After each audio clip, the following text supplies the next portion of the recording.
Assalamualaikum dan salam sejahtera. Semenjak tamatnya 6 pilihan raya negeri pada hari Sabtu, isu Ambalat telah menjadi hangat. Ini kerana Anwar Ibrahim dikatakan telah menyerah Pulau Ambalat kepada Indonesia. Dan tidak ada apa-apa maklumat atau detail yang diberi kepada rakyat Malaysia. Adakah kabinet telah membincang dan meluluskan? Adakah parlimen telah meluluskan? Adakah perkara ini dibawa ke Conference of Rulers ataupun mesyuarat raja-raja untuk raja-raja Melayu diberitahu terlebih dahulu, dan adakah raja-raja Melayu telah bersetuju? Has the Conference of Rulers agreed to surrendering, menyerah Pulau Ambalat kepada Indonesia? Banyak soalan, tidak ada jawapan. Saya nak baca satu laporan. Lebih baik saya baca laporan dari expert daripada saya beri saya punya interpretasi atau pandangan sendiri. Laporan ini dari S&P Global Market Intelligence. Bertarikh 17 April 2009. This is the thing. Boleh search dekat internet. You can get a copy of this on the internet. So, you boleh bacalah. Apa dia kata. Dia a few pages, saya akan beri salient points, isu-isu yang saya highlight. Indonesia's energy minister announced that Italian group ENI has discovered sizable reserves in the disputed Ambalat area between Indonesia and Malaysia.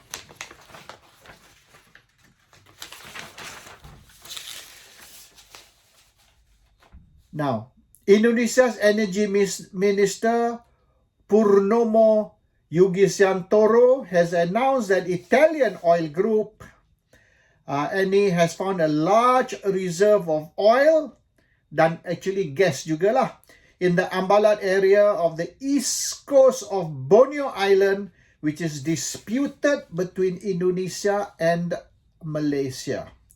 According to the minister, the discovery could produce between 30,000 and 40,000 BD, although the government has asked ENI to carry out further tests to more precisely ascertain the size of the reserves. To date, ENI has not been able to carry out any drilling in the area because of the sovereignty dispute. So further exploration activities could prompt a reaction from Malaysia. So, syarikat minyak Itali telah menjumpa satu reserve yang sangat-sangat besar di Pulau Ambalat yang dipertikai dispute di antara Malaysia dan Indonesia. Kedua-dua negara ni claim sovereignty, hak on the island. I'm just skipping, I may go to the salient points. Okay, the need to boost oil production has increased the value of the blocks like Ambalat and hardened sovereignty claims. In addition, both Indonesia and Malaysia anticipate significant increases in domestic crude oil production. Maknanya demand minyak ni telah naik dan reserve seperti Ambalat sudah meningkat value kerana sebab itu. Indeed, the Ambalat block is said by the Indonesian government to have oil reserves of between 100 million and 1 billion barrels of oil, with the potential to be exploited for 30 years. Jadi nilaian reserves ni dianggarlah mungkin sehingga 1 hingga 2 trilion, 1 hingga 2 trilion ringgit.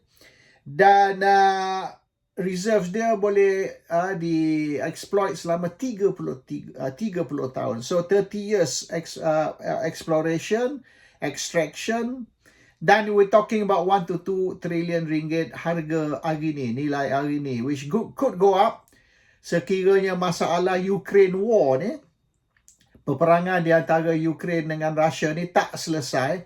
Maknanya boleh naik lebih dari 1 hingga 2 trilion ringgit. That's a lot of money, 1 to 2 trillion ringgit. Okay, in addition, asserting sovereignty over the Ambalat block is important politically. Territorial claims against Indonesia are a sensitive political issue. Given the history of separation in certain regions, the state is therefore likely to take a defiant stand against any attempted threats to its territorial claims from Malaysia. Bermaknanya, Indonesia akan bertindak tegas untuk mempertahankan klaim mereka bahawasanya Ambalat ni hak Indonesia, bukan hak Malaysia. Dan dia akan teruskan exploit minyak di dalam tu. Now, the stakes for Ambalat are therefore high. And this has been reflected by a number of previous clashes between Indonesia and Malaysia in the area. So, orang yang terlibat dengan militeri atau mungkin rakyat Malaysia yang ada keluarga lah di dalam tentera, terutama sekali Navy lah. Kalau you have relatives, you have friends di dalam tentera Malaysia, terutama sekali tentera laut, Navy, you akan tahu beberapa tahun ni kebelakangan ni, berpuluh tahun in fact, Malaysia dengan Indonesia ada clash tau di kawasan Ambalat. Tapi mereka tidak melaporkan. It's not reported. You won't find this news in the surat khabar ke TV ke, tak ada. Berita ni suppress. Isu berkait dengan security, isu berkait dengan sovereignty, Malaysia tidak akan dedah. Indonesia pun tak cerita benda ni. Tapi banyak berlaku clash di antara tentera Malaysia, tentera Indonesia di kawasan ni. A lot. In fact, China pun kita ada clash. Tapi, yalah, if you have relatives or friends in the military or navy, you tahulah cerita. Yang actually Malaysia. Sebab tu kita nak bina ni LCS lah, kita nak ada submarine lah, kita nak beli kapal. Actually, kedudukan Malaysia dengan Filipina, Indonesia dan China, Vietnam also sikit sebanyak, we are actually ada security risk. Vietnam, China, Filipina, Indonesia, kita banyak overlapping claim di dalam area-area tertentu. Dan telah berlaku berpuluh tahun dah, telah berlaku Malaysia clash dengan tentera China, tentera Vietnam, tentera Filipina, tentera Indonesia. There's been clashes actually. Tapi kita tak bising, kita tak report. So rakyat, selain daripada rakyat militeri lah, dia orang tak tahu cerita ni. So we are actually at a high risk lah in that sense. Pasal tu kita belanja banyak duit ni. Beli kapal terbang, beli kapal selam. Cuma the problem is kita beli kapal tu, duit tu tak pergi ke kapal, duit tu dicuri. Dan itu Mak Hassan atau Tok Mat dengan dengan Zaid Hamidi ni kena jawab lah. Zaid Hamidi and Tok Mat, what happened to all the money? Untuk kapal dan sebagainya. But matlamat beli tu sebab we are at risk actually in Malaysia ni. We have got very hostile neighbours. China, Vietnam, Indonesia, Filipina. Hostile neighbours. And dia nak kawasan-kawasan ataupun pulau-pulau yang mengelilingi kita ni oleh kerana kaya dengan minyak. And this Ambalat, we're talking 1 to 2 trillion. It's not small, you see. Anyhow, the stakes for Ambalat are therefore high, and this has been reflected by a number of previous clashes. The other clash between Indonesia and Malaysia. As recently as October 2008, allegations that Malaysian armed forces were committing territorial violations around Ambalat had led Indonesia to threaten to increase maritime and air patrol. So, Oktober 2008 ada satu clash yang boleh dianggap sebagai serius, dan Indonesia mengugut mereka akan meningkatkan patrol di udara dan di laut di kawasan itu. Dan dilapor 23 Oktober 2008, Indonesia and Malaysia clash over Ambalat block. Clash maknanya ini bukan diplomatic clash ataupun verbal clash. Ini clash di antara tentera tau. Tentera dengan tentera ni berlawan di kawasan tersebut.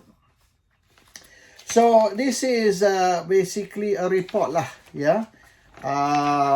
Professional report. Ini bukan pandangan saya. Okay, sini. Indeed, the Indonesian government appears to be acting assertively, pledging to give full support, including security backup for Ani's operation. Maknanya, Indonesia bertindak agresif dan mereka akan beri full support, sokongan kepada syarikat Itali tadi,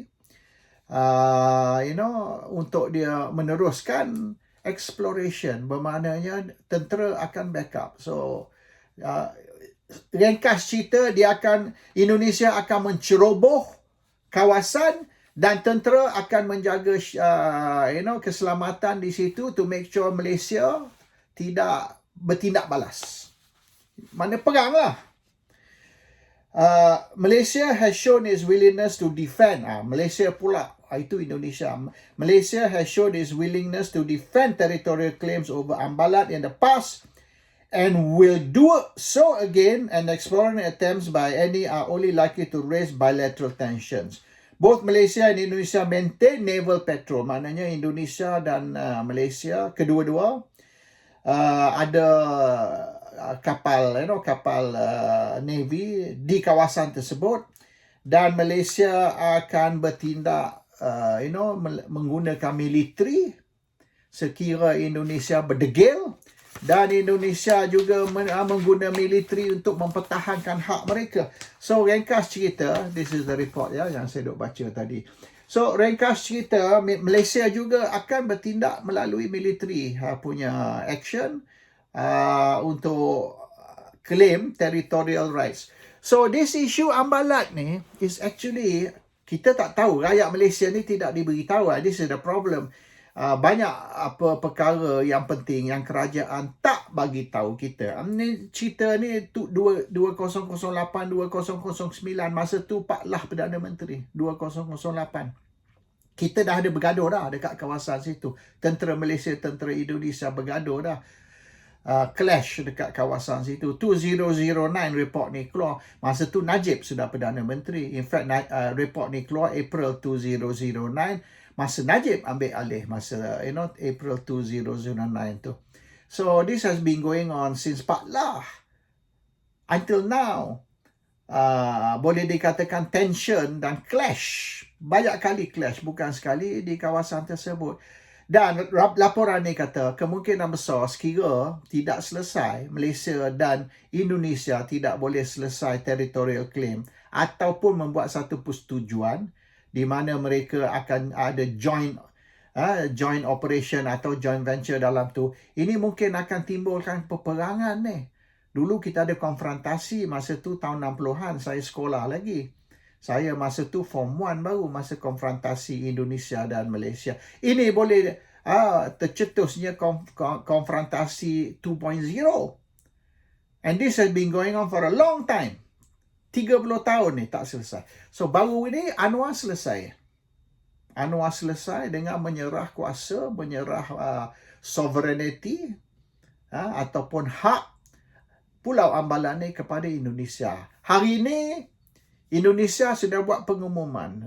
Yang saya baca yang Energy Minister tu tahun 2009 punya cerita. Hari ini Energy Minister dia sekali lagi buat satu pengumuman bahawasanya mereka akan buat exploration dan juga extraction di kawasan tersebut. So Indonesia sudah umum.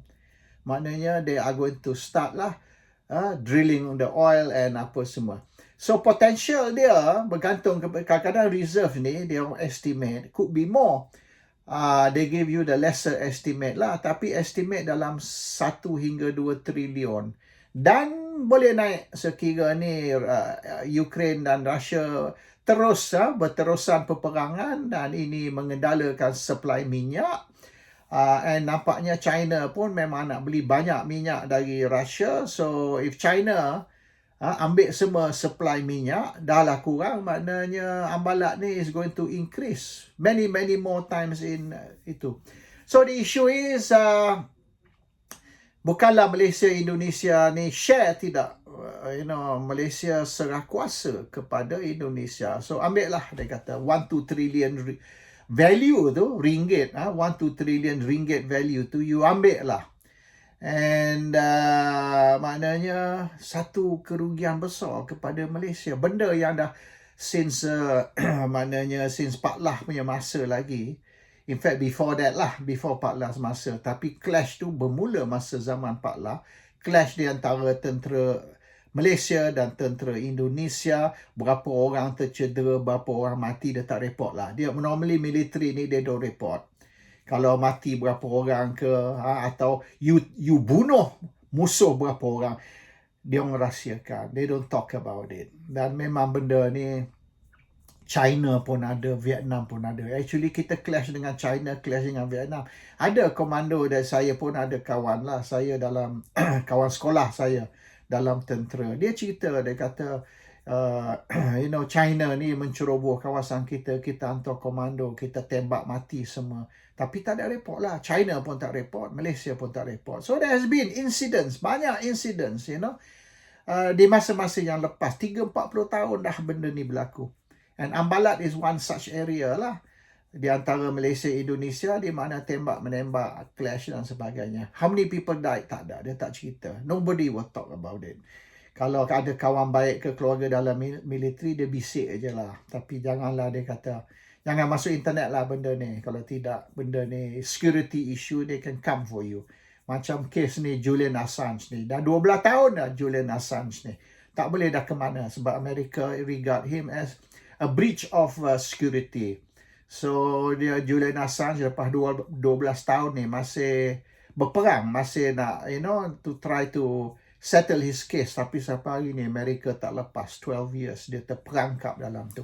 So this can happen, but the point is benda ni ke tahap hampir nak cetuskan peperangan. Maknanya is to the level of kemungkinan boleh cetus trigger war between Indonesia dan Malaysia. That's how serious lah. Serious enough to trigger war, peperangan di antara Indonesia dan Malaysia. Tapi Anwar Ibrahim settle everything dengan dia menyerah pulau ni kepada Indonesia. Walaupun itu bermaknanya kita kehilangan potential lah, ada potensi dia 1 hingga 2 trilion. That is the issue.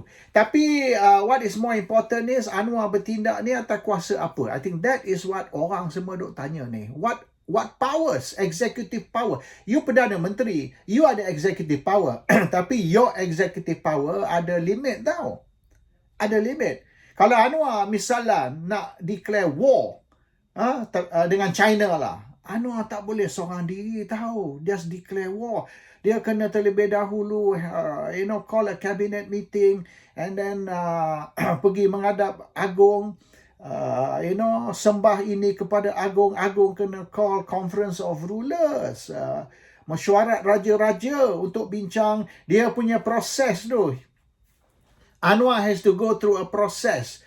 So Anwar is not Adolf Hitler, di mana Adolf Hitler tu dia boleh just declare kita bunuh orang ni, kita bunuh orang tu, kita perang dan sebagainya. Tak boleh. We have a cabinet, and the most important thing bukan saja kita ada cabinet, kita juga ada conference of rulers. Kita ada kelebihan tu. England pun tak ada conference of rulers. So Malaysia has a conference of rulers, dan conference of rulers ni ada kuasa untuk mendengar dan membincang dan memberi pandangan. Ini jangan kita pelekeh conference of rulers, mesyuarat raja-raja. Conference of rulers can discuss certain thing, can ask for answers, dia boleh minta. Sebab conference of rulers ni, apabila mereka bersidang, semua menteri besar dan chief minister, termasuk Perdana Menteri, kena hadir. Prime Minister must be there. Menteri besar must be there. Chief Minister must be there. Tiap-tiap negeri. Bukan saja raja-raja Melayu discuss behind closed doors. No. Dengan government. Government maksudnya Prime Minister, maksudnya Chief Minister dan juga Menteri Besar. Perlu hadir. Dan mereka kena secara terbuka discuss. So, isu sekarang Ambalat ikut proses ke tidak? Atau Anwar bertindak macam Adolf Hitler? Saya bangun pagi terasa nak bagi hadiah kepada ni Jokowi, jadi saya buat keputusan saya sendiri. Tanpa rujuk, tanpa bincang, tanpa persetujuan, saya membuat satu keputusan nak serah Ambalat kepada Indonesia. Kerana Indonesia ni kawan baik saya. Masa saya reformasi dulu, pergerakan reformasi 25 tahun dulu, Indonesia banyak tolong saya. Dan mereka beri perlindungan kepada orang-orang saya. Orang saya dapat asylum, dapat perlindungan di Indonesia masa saya menentang kerajaan Malaysia. So, jasa Indonesia terhadap saya ni tak boleh nak kira lah. Cannot be calculated. So, sebagai terima kasih kepada Indonesia kerana menyokong saya selama 25 tahun sehingga saya berjaya jadi Perdana Menteri Malaysia, maka saya hadiah Ambalat kepada Indonesia as a thank you. Assalamualaikum warahmatullahi wabarakatuh.